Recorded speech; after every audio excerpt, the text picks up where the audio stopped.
Other leaders of the unions who spoke included the leadership of the Nigeria Union of Local Government Employees, NOGE. Meanwhile, former Commissioner for Information in Rivers State, Emeka, has advised the FCT Minister Nyesom Wike to stop heating up the polity in the state. Dr. Oka said the regular visit of the FCT Minister to the state are intended to distract Governor Siminalayi Fubara. He made this known in a telephone interview with correspondent Siobi Oruware.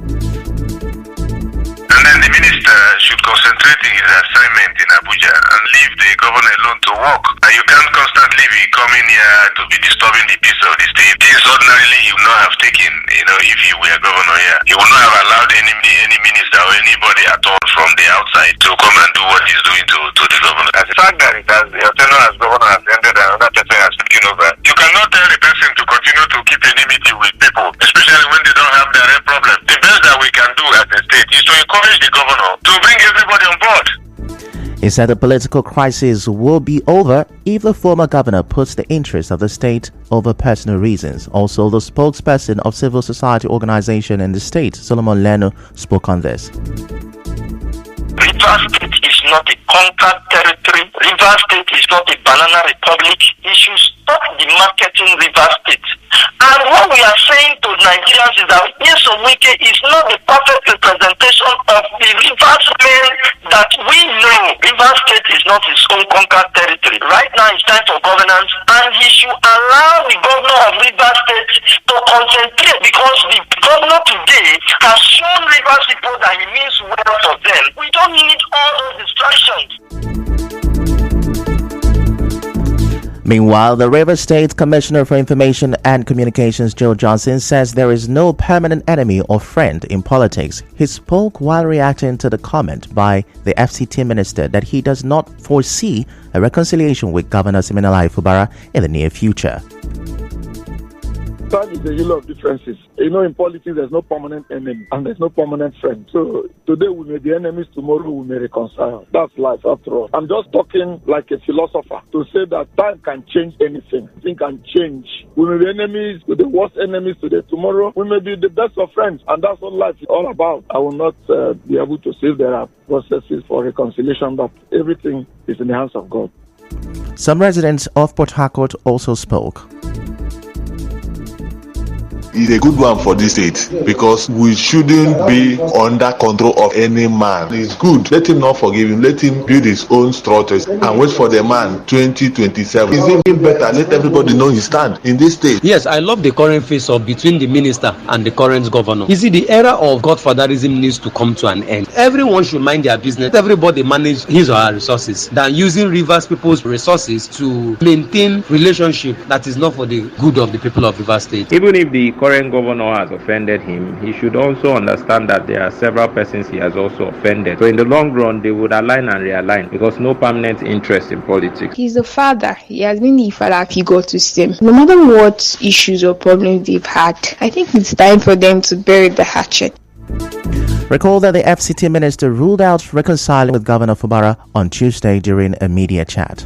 Still to come, President Tinubu signs student loan bill. Stay with us. The attention of the Greater Port Harcourt City Development Authority has been drawn to the activities of land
You're welcome back, and now the rest of the news.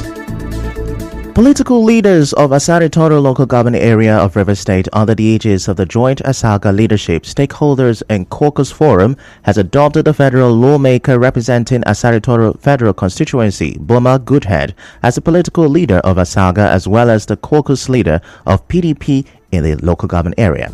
Rising from their meeting on Monday, the forum also adopted Pioneer Local Government Council Chairman Opakirite Maxine Jacques as the deputy leader, former State Assembly member Daisy West as Welfare Organizing Secretary, Sulia Makri as Treasurer, and Adokiye Young Harry as Secretary. A former RISIEC Commissioner, Hope Barangotari, read the communique.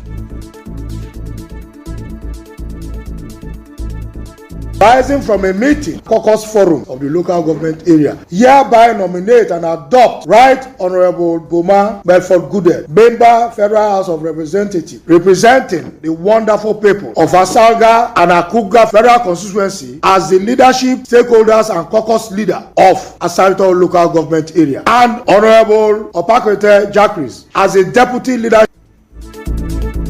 The forum also threw its weight behind former House of Representatives member Pawariso Hosfor as leader of the Simplified Movement in Asaga. They further passed a vote of confidence on Governor Fubara, thanking him for the second phase of the Trans-Calabari Road project, among others. The forum assured him of the support of the Asaga people. We, the members of the leadership, stakeholders and caucus forum of Asaga, pledge our loyalty and total support to the developmental mantra of Sir Siminalaye Joseph Fobra, GSS ROS. On the leadership of the Simplified Movement, Asalitoro Local Government Chapter, the forum endorsed the leadership of Right Honorable Chief Pawariso Barenenge Johnson Samuel Osford. Some of those present at the meeting were former lawmaker Daisy West, Ben Horsfall, former council chairman White Harry, secretary of Asaga Simplified Movement Claudius Princewell, chiefs, youth leaders, and women leaders, among others. Moving on, the secretary to the River State government, Tammy Danagogo, has dismissed insinuations that the Doctor of Philosophy PhD degree in River State is a scam. Mr. Danagogo spoke on behalf of the Governor Fubara while addressing members of the Forum of River State Government teachers with Doctors of Philosophy PhD who were on a peaceful appeal walk to Government House, Port Harcourt, to solicit their transfer from public primary and secondary schools to tertiary institutions in the state. PhD can never be a scam. Let the younger ones who are aspiring to get their PhDs never have the feeling that PhD is a scam. What is a scam is the PhDs procured from area market here and there. If you genuinely studied for and got your PhD, and nobody can actually take it away from you by the grace of God. So I want to assure you that that narrative that PhD is a scam, this government will never allow it to happen. Away from that, President Bola Tinubu has signed the Student Loans Bill 2024 into law. The bill is titled Student Loans Access to Higher Education Act Repeal and Reenactment Bill 2024. President Tinubu spoke at the signing ceremony on Wednesday. This is to ensure that no one, no matter how poor their background is excluded from quality education and opportunity to build their future. We are here because we are all educated and we are helped. In the past, you've seen a lot of our children drop out of colleges and given up the opportunity. That is no more. The standard and the control is there for you to apply. Correspondent Philip Welly reports that the executive bill lists the Nigerian Education Loan Fund as a corporate body tasked with receiving, managing, and investing funds to provide loans to Nigerians seeking higher education, vocational training, and skills acquisition programs. In other news, the Nigeria Labour Congress NLC has described the increase in the electricity tariff as insensitive and callous. Catch the business news at 7 for details of this and more. And now we'll bring you news from around the world.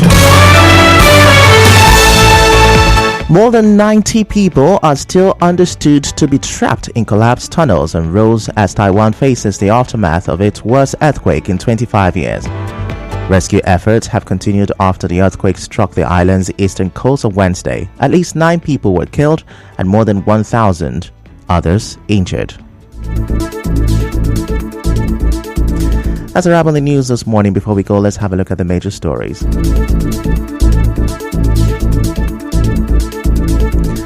Governor Fubara has faulted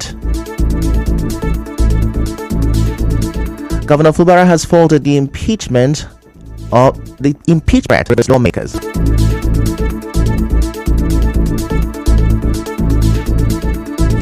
FCT minister's media chat has continued to stir comment.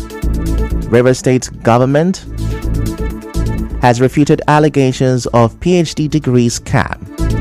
And on the foreign scene, rescue efforts are continuing as Taiwan faces aftermath of worst earthquake in 25 years. The news was edited by Chioma Ezinwafo. To reach the news team, send an SMS or WhatsApp to 0808-721-7215. I'm Ifechukwu Monyele. Many thanks for listening.